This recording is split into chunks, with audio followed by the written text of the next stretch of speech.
Selamat petang, salam sejahtera. Akhirnya PAS mengaku tentang yang berperkara tentang tebuk dan menubuhkan kerajaan. Ini pengakuan terkini PAS. PAS akhirnya mengatakan boleh bersabar dan tidak percaya budaya shopping untuk tubuh kerajaan. Itu yang dinyatakan oleh Hadiawang. Jadi ini adalah pendirian PAS.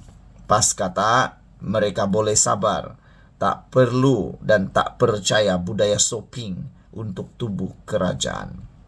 Presiden PAS Hadiawang berkata partinya sedia menunggu perubahan kerajaan melalui proses demokrasi dan raja berperlembagaan. Jadi kalau begitu lepas ini PAS sepatutnya menasihati mana-mana parti komponen dalam Perikatan Nasional supaya lebih berhati-hati, supaya lebih bersabar dan tidak terlampau bernafsu menumbangkan kerajaan, terutamanya parti komponen mereka yaitu Parti Bersatu.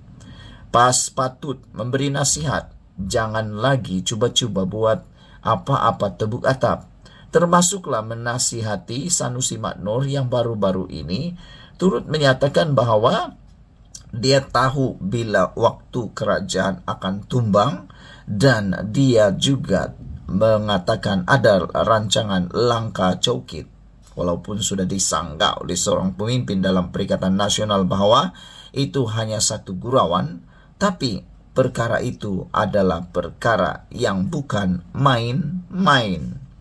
Mengulas tentang langkah Dubai dalam kolum Haraka Daily, ahli Parlimen Marang itu berkata, semua parti politik mahu menjadi kerajaan, bukannya pembangkang sepanjang masa.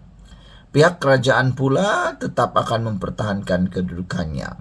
Dalam sistem demokrasi, perubahan dilakukan rakyat secara langsung melalui pilihan raya atau wakil rakyat yang dipilih, mengadakan undi tidak percaya di parlimen atau melalui akuan bersumpah yang mencukupi jumlahnya untuk membuktikan Perdana Menteri kekurangan sokongan.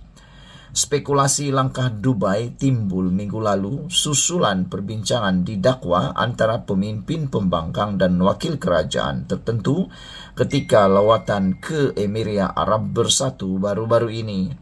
Pertemuan itu didakwa bertujuan membahagikan tugas kepada ejen untuk mengenal pasti ahli parlimen yang boleh menukar sokongan mereka kepada pembangkang dan membentuk kerajaan baru.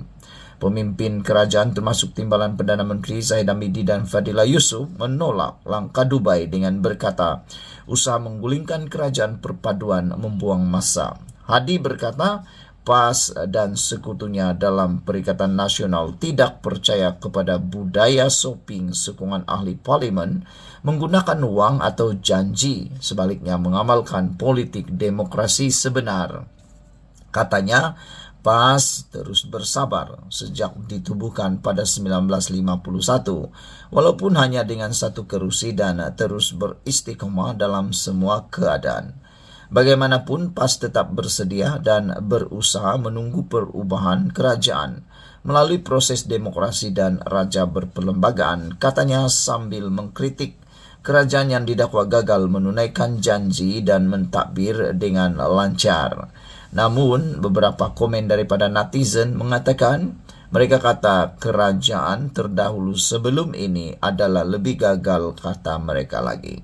Sekian dulu untuk kali ini. Jangan lupa tinggalkan komen Anda, tekan butang subscribe. Kita jumpa lagi. Bye-bye. Selamat petang, salam sejahtera. Terima kasih karena bersama dengan saya di Naziling Unity Channel. Ini peringatan keras kepada Perikatan Nasional dan pembangkang. Nak jatuhkan kerajaan, kali ini jatuhkanlah betul-betul. Jangan sekadar acah-acah saja. Kalau berani, buat dengan lebih serius. Belanjakan duit berbilion kah? Atau apa-apa sekalipun lah. Kalaulah mampu. Ini sekadar janji-janji kosong. Kalau kali pertama mungkin walaupun masih lagi percaya.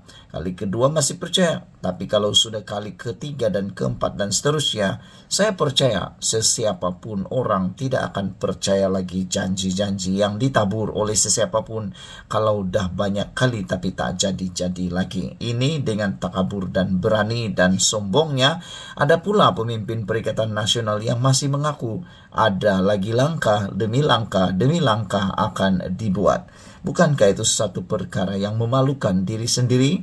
Meludah ke langit kena muka sendiri.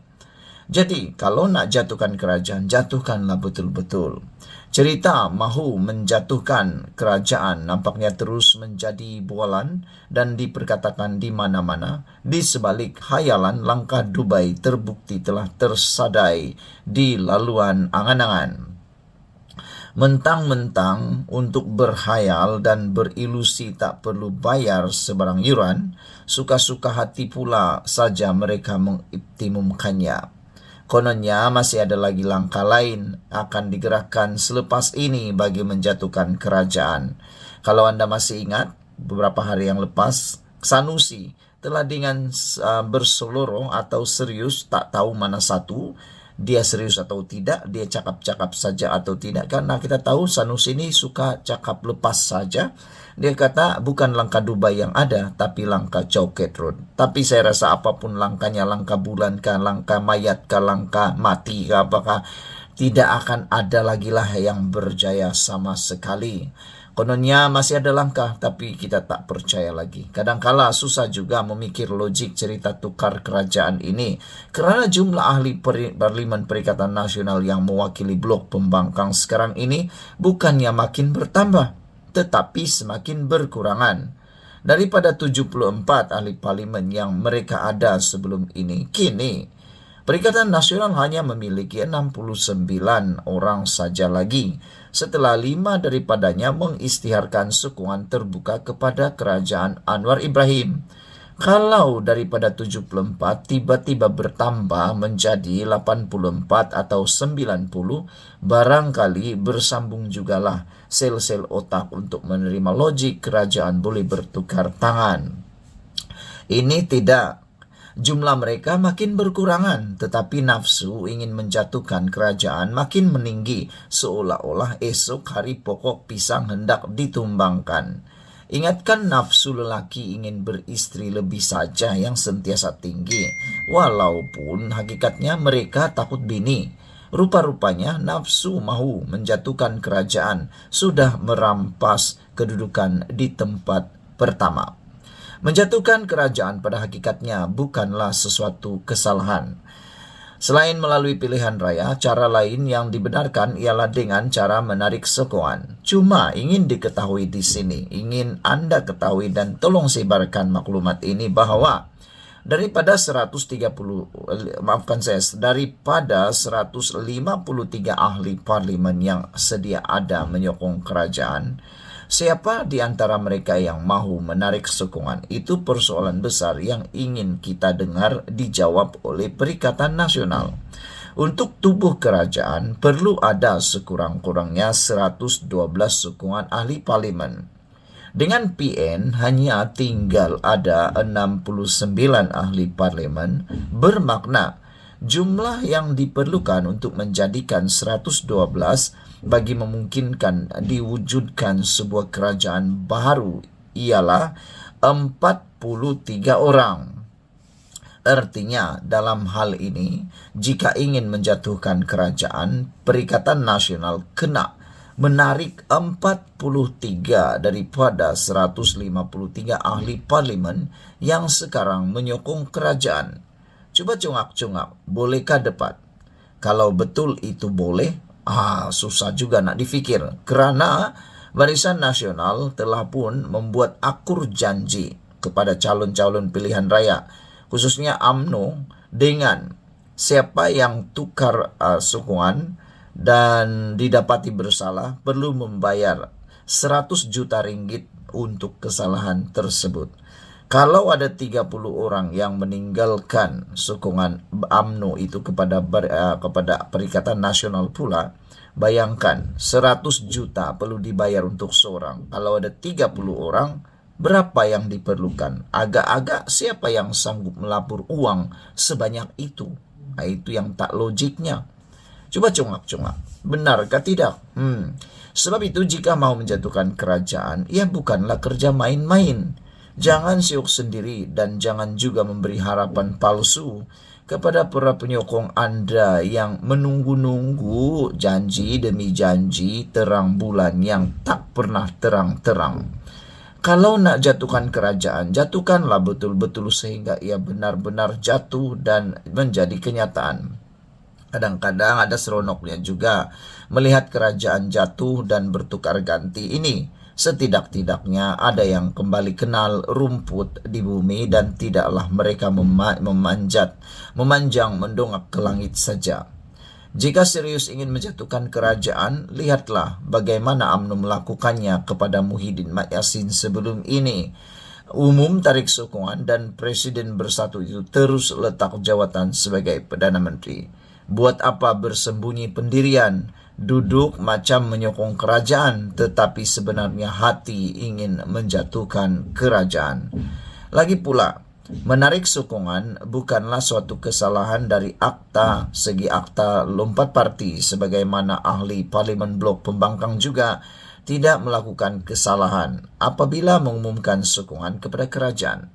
Satu lagi cara, buatlah sidang akbar seperti mana dilakukan Anwar Ibrahim sebelumnya dengan menyatakan sudah memiliki jumlah sokongan mencukupi untuk mengambil alih kerajaan, serta surat untuk menghadap turut diutus ke Istana Negara. Ini asik sibuk dengan langkah itu, langkah ini, malangnya selangkah pun tidak melangkah ke mana-mana. Akhirnya hanya jadi kerja buang masa. Jika pun tidak seperti ungkapan populer mendiang Samiwilu, ini semua kerja orang gila. Saudara-saudara sekalian, ini ditulis oleh sabudinhusin.com. Saudara, apa pula pendapat Anda semua? Benarkah Perikatan Nasional mampu menumbangkan kerajaan dengan cara tepuk atap? Saya tidak percaya sama sekali. Sekian dulu untuk kali ini. Jangan lupa share video ini. Kita jumpa lagi. Bye-bye.